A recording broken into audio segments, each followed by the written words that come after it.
SIR காப்பின்றது என்னன்னா shifted death இதெல்லாம் வந்து இது பண்றாங்க, கலெக்ட் பண்றாங்க.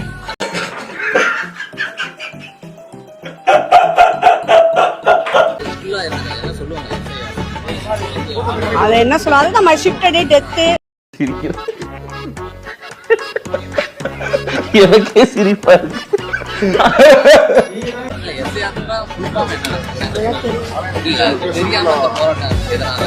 அத வந்து தலைவர் சொல்லுவாங்க, கேட்டு கட் பண்ணிட்டு இது என்ன பிரமாதம்? இது விட பெசலைட் ஒண்ணு இருக்கு, கூவுடா. என்ன எஸ்ஐஆர்னா என்னன்னு எனக்கு தெரியாது. படிடா, ஒழுங்கா படிடா. இல்ல அதனாலதான் அதுக்காக தான் ஆர்ப்பாட்டமே போடுறாங்க. என்னன்னு தெரியாம நாங்க விஜய் வந்திருக்காரு வாங்கன்னு கூப்பிட்டாங்க, நாங்க வந்திருக்கோம் எல்லாரும். முட்டா பயனுள்ளா உங்க அறிவிலி அறிவு பேயில போவான். இந்த போராட்டத்தை என்ன நினைக்கிறேன்னா, முற்றிலுமே இது வந்து எங்களை வந்து குழப்பறதுக்காக, மக்களை குழப்பறதுக்காக பண்ணிட்டு இருக்காங்க. முக்கியமான விஷயம் என்னன்னா, திமுக காரங்களுக்கு வேற ஐடியா எதுவும் கிடைக்கல. எஸ்ஐஆர் கொண்டு வந்தது திமுக கட்சி தானா, தேர்தல் ஆணையம் இல்லையா? இதனால இது வந்து குழப்பறதுக்காக ஒரு இது. நான் தமிழக அரசை பார்த்து கேட்கறதுன்னா, ஏன் எங்க மேல உங்களுக்கு இவ்வளவு பயம்? நீங்களும் 5 வருஷத்துக்கு முன்னாடி ஆட்சி நடத்தல, அப்பெல்லாம் ஏன் இல்ல? இப்ப மட்டும் எதுக்காக கொடுக்குறீங்க? காமராஜர் அந்த காலத்திலே சத்துணவுல இருந்து எல்லா திட்டமும் போட்டு ஸ்கூல் ஆரம்பிச்சாரு. அப்படியும் இந்த மாதிரி தற்கொலை வந்து படிக்காம ஏன் உசுரம் வாங்க, என்ன பண்றது? 2026ல எங்க தலைவர் அவர்கள் கண்டிப்பா ஜெயிப்பாங்க. புடுங்கிருப்பாரு, அப்படியே ஒரே புடுங்க புடுங்கி இங்க நட்டுருப்பாரு. வாய் என்ன வாய வச்சுக்கிட்டு இது பேசுது. ஏன் தமிழக வெற்றி கழகம் வரும்போது மட்டும்தான் உங்களுக்கு இந்த சட்டத்திட்டம் எல்லாம் வருமா? இதுக்கு முன்னாடி வராதா என்ன? இப்ப இங்க நடத்துற மாதிரி நீங்க உள்ள போய் எஸ்ஐஆர் போட்டு உள்ள நடத்துவீங்களா? அவங்களுக்கு எல்லாருக்கும் ஓட்டு முறை இருக்குல்ல, அதை நடத்தணும் தானே, ஏன் நடத்த மாட்டேங்கிறீங்க? தமிழ்நாட்டை தாண்டி மத்த மாநிலங்களையும் நடக்கதானே செய்யுது. மத்த மாநிலம் நடக்குது சார், ஆனா தமிழ்நாட்டை நடக்கிற மாதிரி நடக்கலையே. அமுகு டுமுகு அமால் டுமால். உங்களை எல்லாம் திருத்துறதுக்கு 100 பெரியார்ஸ் வந்தாலும் முடியாதுடா.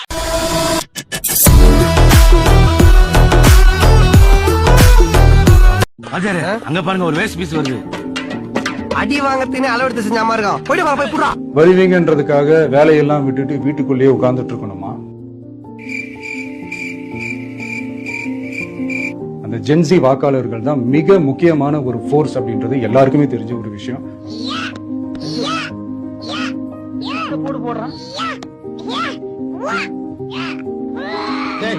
இப்ப எதுக்கு நீ மத்த இடத்துக்கு மோரெல்லாம் கடிச்சிட்டு இருக்கிற? கொண்டாடா. ஏண்டா உன் சைஸுக்கு உன் வயசுக்கு எக்ஸசைஸ் தேவைதானா? இது முழுக்க தமிழக வெற்றி கழகத்துக்கு வர வாக்க உடைக்கிறதுக்கான ஒரு சின்ன ஒரு விஷயம் தான். ஆனா அது தெரிய மாட்டுது. மெட்ரோ கட்டுறாங்க, அதுவே 5-6 வருஷமா போகுது. அப்ப இந்த 6 கோடி மக்களுக்கு மட்டும் எப்படி இவ்வளவு சீக்கிரமா நீங்க ஃபார்ம் எல்லாம் ஃபில் பண்ணுவீங்க? மோசக்காரா ஐயா, எத்தனை பேரை ஏமாத்துறேன் ஐயா, கொஞ்சம் இருங்க.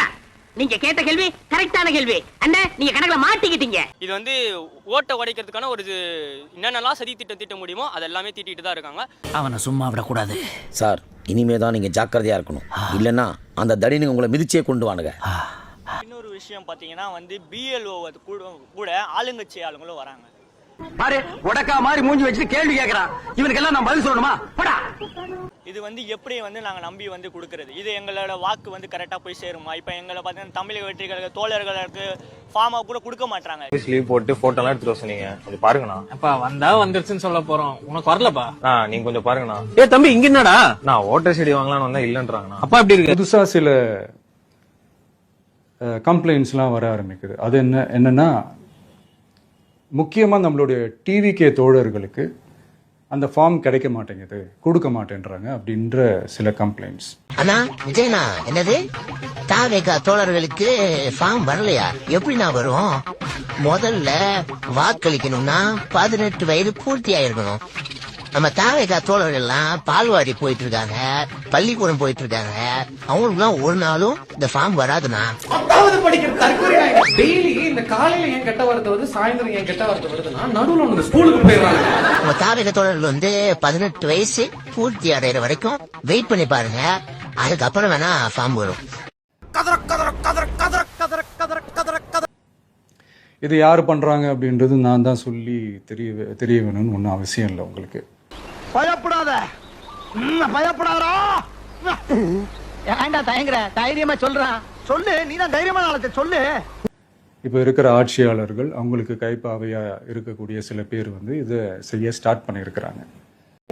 நீ கூட பேச போட மாட்டேன், என்ன சொல்லிட்டு இருக்கேன் எப்பதாலும். நான் வந்து எம்எல்ஏ எம்பி சிஎம் நான் போயிட்டு இருக்கேன், நீ என்ன வந்து சில்லறெல்லாம் இழுத்துட்டு எவ்வளவு கேவலமான சூழ்நிலைங்க. 3வது படிச்சவன நொண்டிய முடத்த படிக்காதவங்கள BLO போட்டுட்டு நாங்க எலெக்ஷன் கமிஷன் சொல்ற வேலையை செய்யறோம்னு சொல்லி ஏமாத்துறாங்கன்னா இதுக்கு வேற என்ன வழி? இந்த அதிமுக இருந்தாங்களா உங்களுக்கு எல்லாம் எத்தனை வாட்டி சொன்னாலும் அறிவே இருக்காதா? அது எப்படி மோடம் நொண்டி இந்த மாதிரி வார்த்தைகளை நீங்க அசால்ட்டா பயன்படுத்துறீங்க? இதெல்லாம் ஒரு மக்களை பாதிக்கும் அப்படின்றது உங்களுக்கு தெரியாதா? ஊனமுற்றவர் அப்படின்ற வார்த்தையே அவங்களோட குறைய சொல்லி இருக்குதுன்னு சொல்லி அதை மாற்றுத்திறனாளின்னே கலைஞர் மாத்தினாரு. அப்படிப்பட்ட ஒரு தமிழ்நாட்டுல திரும்ப திரும்ப ஒருத்தங்களை குறை சொல்றதுக்கு எத்தனை காலத்துக்கு இதே வார்த்தையை நீங்க பயன்படுத்துவீங்க? நீங்களாம் மனுஷங்க தானா? வார்த்தை என்ன பேசுறோம் ஏது பேசுறோம் அப்படின்றத தெரிஞ்சுக்கிட்டு பேசுங்க.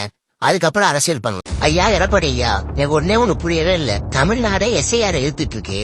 இந்த நேரத்துல SIR ஆதரிச்சு போராட்டம் பண்றீங்க. ஒரு வயதான முதியவர்கள் அப்ப ரொம்ப ஏழ்மையான குடும்பத்துல இருக்கிறவங்களுக்கு எல்லாம் அந்த SIR ஃபார்ம் எப்படி நிரப்புறதுன்னு கூட தெரியல. அவங்க அவ்வளவு கஷ்டப்பட்டு இருக்காங்க. நம்ம பேரு ஓட்டர் லிஸ்ட்ல இருக்குமா இல்லையா எதுவுமே தெரியாம அந்த மக்கள் எல்லாம் தவிச்சுக்கிட்டு இருக்காங்க. அதாவது பீகார்ல எல்லாம் 65 லட்சம் வாக்காளர்களே நீக்கிருக்காங்க. அப்பேற்பட்ட இந்த SIR தமிழ்நாடு எதிர்க்கும் போது அதை ஆதரிச்சு ஒரு ஆர்ப்பாட்டம் பண்றீங்க பாருங்க. நீங்க எங்கேயோ பெறுவீங்க. அதாவது அமித்ஷாவின் ஆகச்சிறந்த அடிமை அப்படின்னா அது நீங்க தான். கட்சியில் 1 கோடி உறுப்பினர்கள் இருப்பதாக பிரசாந்த் கிஷோர் கூறி வந்தார். புரிஞ்சதா? இந்த தேர்தலில் அவரது கட்சியால் ஒட்டுமொத்தமாக 10 லட்சத்திற்கும் குறைவான வாக்குகளை மட்டுமே பெற முடிந்தது. கேட்டுக்க. அக்கட்சி போட்டியிட்ட 238 தொகுதிகளில் 98 விழுக்காடு, அதாவது 233 தொகுதிகளில் டெபாசிட் இழந்துள்ளது. தெரிஞ்சுக்கிட்டியா? ஒரு தொகுதியில் கூட 2வது அல்லது 3வது இடத்தை கூட பிடிக்க முடியாமல் மண்ணை கவ்வியது.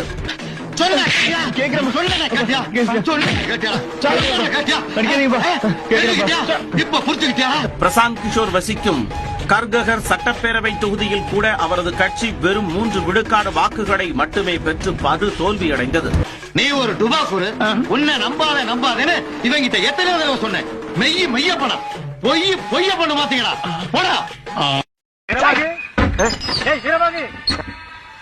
என்னையா உங்ககிட்ட ஒரு மேட்ரு பேசணுமே. நீங்களே ஒரு 200 ரூபா ஊப்பியாமே. ஏன் நம்ம தலைவரை எலெக்ஷன் இன்னைக்கு கருப்பு சிவப்பு சைக்கிளோட உங்களுக்கு ஆதரவு கொடுக்கறேன்னு சொன்னாரு. உங்களுக்கு எல்லாம் நன்றி உணர்வு இல்ல? அவன் பைத்தியங்க. அவன் என் வாழ்வாதாரத்தை கெடுத்து என்ன நாசம் பண்ணதுல இந்த நாசமா போனவனு ஒருத்தன். எனக்கு ஒரு டவுட்ரா, நீங்களா இதெல்லாம் செய்யும் போதே தப்புன்னு தெரிஞ்சுதான் செய்றீங்களா இல்ல ஹீரோசம்காக செய்றீங்களா? 2026 எலெக்ஷன் கமிஷன் அப்படி ஒரு போருக்கான ஒரு நாளை குறிக்கும்ல. குழந்தை பயப்படுது, வாய மூடாத்தா. அன்னைக்கு அந்த நாள்ல அந்த தேதியில ஒட்டுமொத்த மக்களும் தங்களோட ஒத்த விரல்ல தமிழ்நாட்டுல இருக்கிற 234 தொகுதியிலையும் TVK சின்னத்துக்காக அவங்க அழுத்த போற ஒவ்வொரு பட்டியல இருந்து விடுற ஒவ்வொரு ஓட்டும் அணுகுண்டா மாறும் பாருங்க. இந்த காரி மூஞ்ச கதையெல்லாம் ஒரு காவிய கதை மாதிரி இங்க சொல்லி அங்க டைமை வேஸ்ட் பண்ணுகிறேன். போட மரியாதையா. நம்மளுடைய தோழர்கள் டெய்லி மக்களை போய் பாருங்க, அவங்களோட பேசுங்க, ஒவ்வொரு தெருவுக்கும் போங்க, ஒவ்வொரு வீட்டுக்கும் போங்க. எனக்கே சிரிப்பா இருக்கு. அவங்களோட பிரச்சனைகள் என்னன்னு கேளுங்க, அதை தீர்க்கிறதுக்கு என்ன வழி யோசிங்க. அப்பதான் அவங்களுக்கு நம்ம மேல ஒரு நம்பிக்கை வரும். அப்படி ஒரு ஆழமான நம்பிக்கையை விதைச்சிட்டு அதுக்கப்புறமா நிமிந்து பாருங்க. பெரிய ஔவையார் பேத்தி அறிவுரை சொல்ல வந்துட்டாங்க. ஒவ்வொரு வீட்டோட உச்சிலையும் தமிழக வெற்றி கழகத்தோட ரெட்டை போர் யானை வாகை மலர்கொடி தானா பறக்கும்.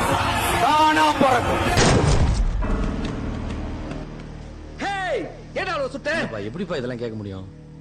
சரி, உன் சைட்லயும் ஒரு நியாயம் இருக்கு. இன்றைக்கு நம்முடைய தலைவர் செல்லுகின்ற இடமெல்லாம் மிகப்பெரிய எழுச்சி. எங்கெல்லாம் போறாரு நான் சொல்றேன். கண்டிப்பாக எங்களுடைய தலைவர் பல்வேறு இடங்களுக்கு சென்றிருக்கிறார். ஆனால் 2026 அரியணையில உட்கார போறாரு. எம்ஜிஆர் எப்படி 10 ஜெயிச்சாரா, எங்கால் வீட்டுல டீ சாப்பிட்டு அழகா ஜெயிப்பாரு.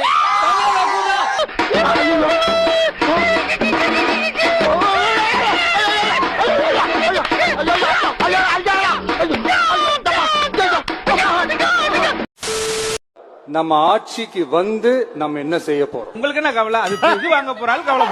ஒரே ஒரு நிமிஷம். மெடுபடலாம், ஆனால் தமிழகத்தில் ஒருபோதும்